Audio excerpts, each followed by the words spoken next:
Baik, kembali lagi dengan saya. Pada video kali ini saya akan membahas kembali lagi tentang SIM dan konsep competitive advantage ya. Tetapi pada video kali ini dengan pembahasan dan materi yang berbeda-beda di setiap penjelasannya. Baik, masuk pembahasan pertama pada video kali ini, yakni isu etika dan sosial yang terkait dengan sistem teknologi informasi dan sistem informasi mengangkat masalah etika baik untuk individu maupun khalayak banyak, yaitu masyarakat, karena menciptakan peluang-peluang untuk terjadinya sebuah perubahan sosial seperti lainnya teknologi, etika dan sosial dalam sistem informasi manajemen itu terus berkembang sejalan dengan berkembangnya zaman. Masuk pembahasan yang kedua, yakni model untuk mempelajari isu etika, sosial, dan politik. Sistem informasi manajemen mencakup dimensi-dimensi moral sebagai berikut. Yang pertama, hak informasi dan kewajiban. Yang mana hak informasi apa yang dimiliki oleh individu itu tentu harus dipegang kokoh oleh sebuah sistem informasi. Yang kedua, hak kepemilikan, di mana hak kepemilikan sama dengan hak intelektual yang ada pada diri manusia itu sendiri. Dikala hak kepemilikan itu dirampas, maka kita diperbolehkan untuk memberikan gugatan kepada yang mengambil kepemilikan hak kita itu sendiri. Yang ketiga, pertanggungjawaban dan kontrol. Pada pertanggungjawaban dan kontrol ini yang akan menjadi objek dalam itu adalah diri manusia itu sendiri.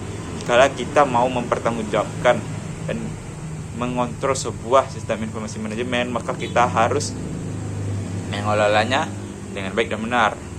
Yang keempat, kualitas sistem. Pada pembahasan ini, di mana tidak adanya standar baku yang ada pada kualitas sistem itu sendiri, tetapi kualitas sistem itu selalu berkembang sesuai zamannya. Yang kelima, kualitas hidup, yang artinya nilai-nilai apa yang harus dipelihara dalam masyarakat informasi dan pengetahuan.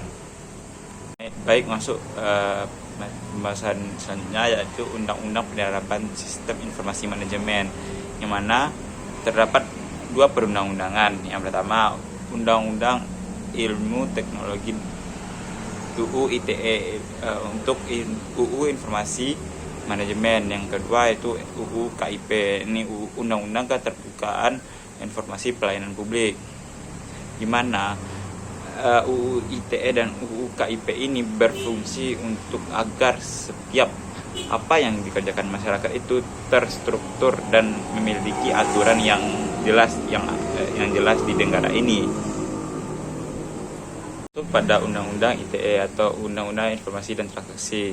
Undang-Undang Informasi dan Transaksi Elektronik adalah ketentuan yang berlaku untuk setiap orang atau seluruh masyarakat yang melakukan perbuatan hukum sebagaimana diatur dalam undang-undang ini. Materi Undang-Undang Informasi dan Teknologi Elektronik ini dibagi menjadi dua besar, yaitu pengaturan mengenai informasi dan transaksi elektronik, yang kedua transaksi elektronik, dan pengaturan mengenai perbuatan yang dilarang. Yang selanjutnya, Undang-Undang KIP atau Undang-Undang Informasi Publik, yang berada pada Undang-Undang Nomor 14 Tahun 2008 tentang keterbukaan informasi publik, yang mana ini merupakan salah satu produk hukum dan seluruh masyarakat Indonesia mampu mengetahui semua informasi yang diberikan oleh pemerintah itu sendiri. Undang-undang ini terdiri dari 64 pasal. Undang-Undang KIP ini berfungsi, yang pertama, mendorong partisipasi masyarakat dalam proses pengambilan kebijakan di publik, di mana masyarakat mampu bersuara atau memberikan saran atau kritik terhadap pemerintah. Yang kedua, mewujudkan penyelenggaraan negara yang baik atau good governance. Yang ketiga, mengetahui alasan kebijakan publik, mengapa sebuah aturan itu dibuat. Yang keempat, mengembangkan ilmu pengetahuan dan mencerdaskan kehidupan bangsa, di mana undang-undang ini atau produk hukum ini bertujuan untuk agar masyarakat itu mampu berkembang secara intelektual. Kelima, meningkatkan pengelolaan dan pelayanan informasi lingkungan badan publik.